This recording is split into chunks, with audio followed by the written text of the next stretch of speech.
Yo, what's good everybody? Today we're going to be learning about Claudio's frames and what you can do and how to take advantage of them. So first off, we'll start on like punishers and what you can do after you punish someone with certain moves. And then we'll go on to more general stuff that are like plus on block or like just minus on block. So we'll start with the 10 frame. So the 10 frame is plus 8. This means that you can do anything 18 frames or faster. Now, this used to be plus 6, has been changed to plus 8. So now you can do back 1. Back 1 is good after 1-2 on hit because it's uninterruptible. It'll go under, not all the cast, but a lot of the cast, if they try jab after your 1-2, the back 1 will go under. Or if anyone does a down jab, you'll trade, but obviously the trade is hella in your favour. But if they do anything like a mid or anything like that, then back 1 will hit. So back 1's a good option there. Another good option I'd say is the down forward 3. If you can hit confirm the 3-1, is a good option to use. And another one is back 3. So these are the safe options that you can use after 1-2 on hit. Everything else that you're going to use pretty much can have some sort of risk that I'd say. So one of them being down back 4-3, uninterruptible, but if they duck then you're going to get launched.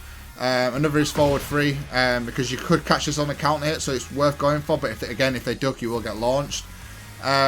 Obviously, you can go for stuff like more pressure, like forward 4, but it's slow, it's interruptible. You can do wowering 2, but again, duckable.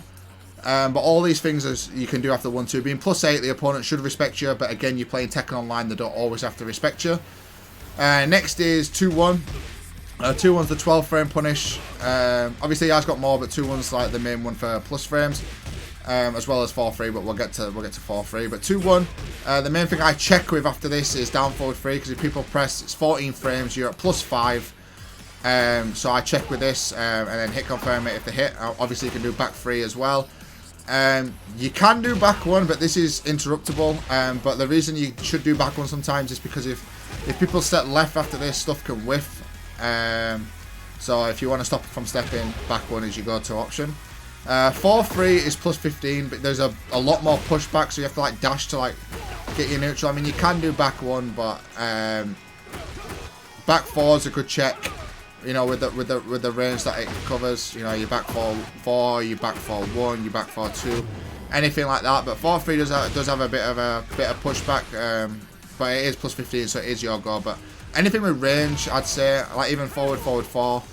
While running 2 or while running 1+2, anything like that is possible. Just be careful of the ducks and stuff. Next you have down forward 3-2. If you use this in neutral or as a 14 frame punish, which is possible, obviously you'd rather use down forward 3-1 or 3-2.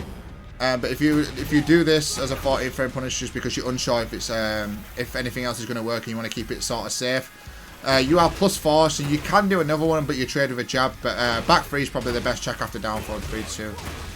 It's uninterruptible, so I'd say that's probably the best check after that. Or if you want to fish for a counter hit, being plus 4, because sometimes people will press around plus 4. You can go for down forward 2, but I wouldn't go for down forward 2 too much the higher up you get, because people start respecting frames a bit more.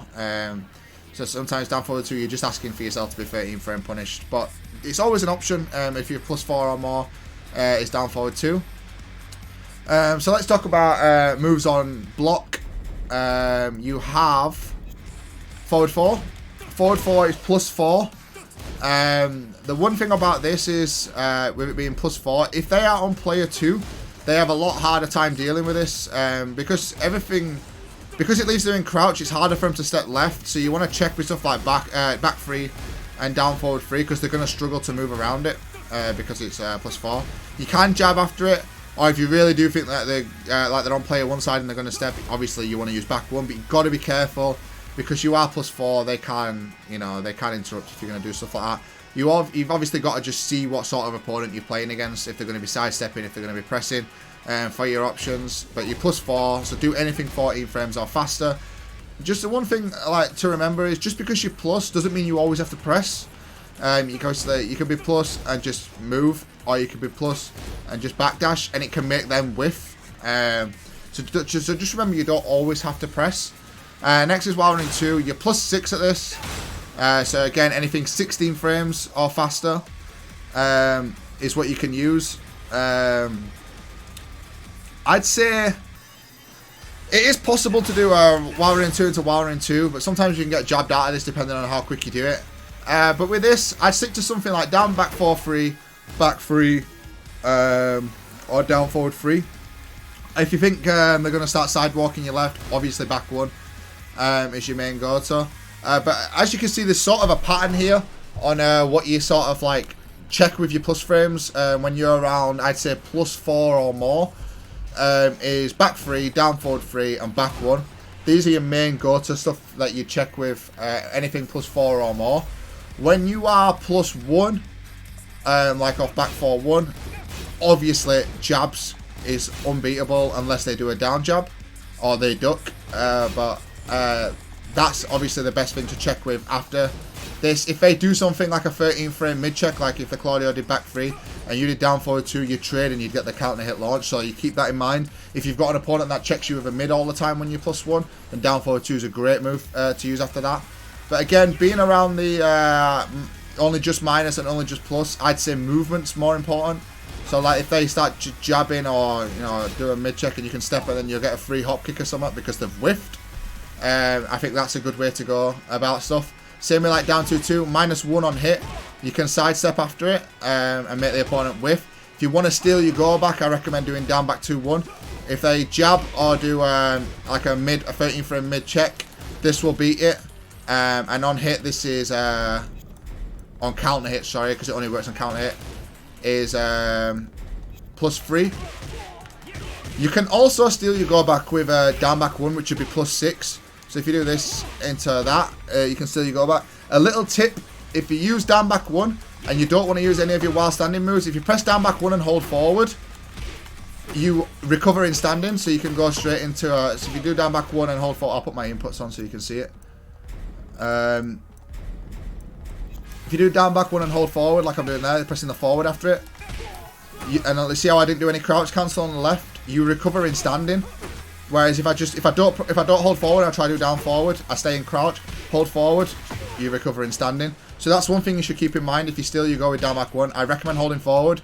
Takes a frame away, so you're technically only +5, but down forward 3, 1 is uninterruptible if they press.